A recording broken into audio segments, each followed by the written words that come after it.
We are coming to you live this morning from the border of El Paso, Texas, and Juarez, Mexico. Joining us right now on the telephone is the President of the United States, President Donald Trump, joining me right now. And, Mr. President, thank you so much for calling in this morning. Well, thank you, Maria.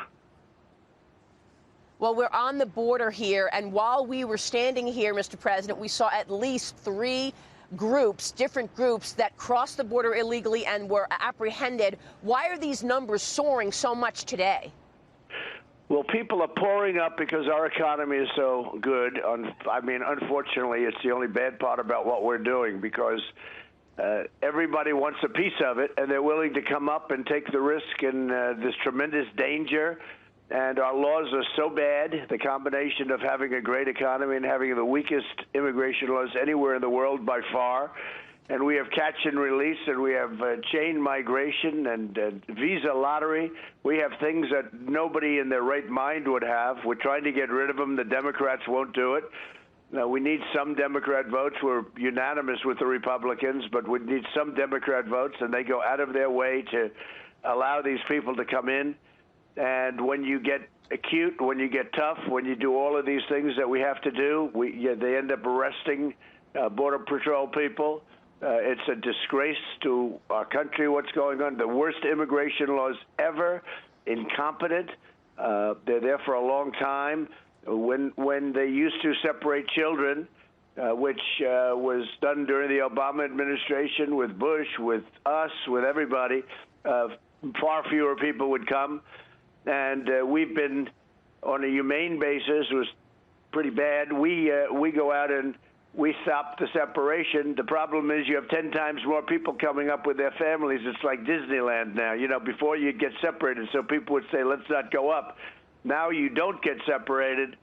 And, you know, while that sounds nice and all, what happens is you have 10 times more families coming up because they're not going to be separated from their children. So it turned out to be a disincentive that is obviously a disaster. It's a disaster. You have people coming up with many children. And we've seen it firsthand. Now, we know where everybody is, and we're moving people out so fast. The problem is we have to register them. We have to bring them to court. Another country just says, sorry, you can't come into our country, and they walk them out.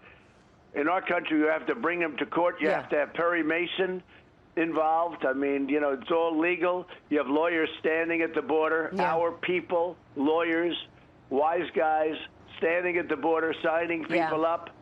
Every time they catch a cold, they try and blame Border Patrol.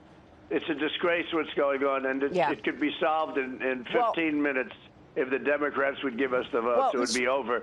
We're building a lot of wall. We're going to have 400 miles of wall up by the end of next year. So the wall is going to be, it's going to be great. It's going to be the top of the line, too. I got it done, the top of the line. We've got much more of my interview with President Trump coming up as we continue on Sunday Morning Futures, but I want to point your attention to something happening right now, live from the southern border. There is another apprehension going on right now. This is a group, as you can see, of just a few people.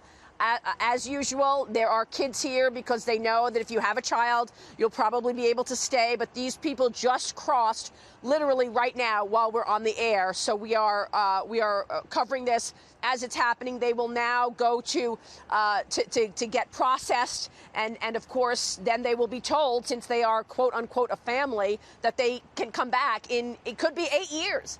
8 years, that's when they'll have their hearing. And of course, 90% of the people do not come back 8 years later.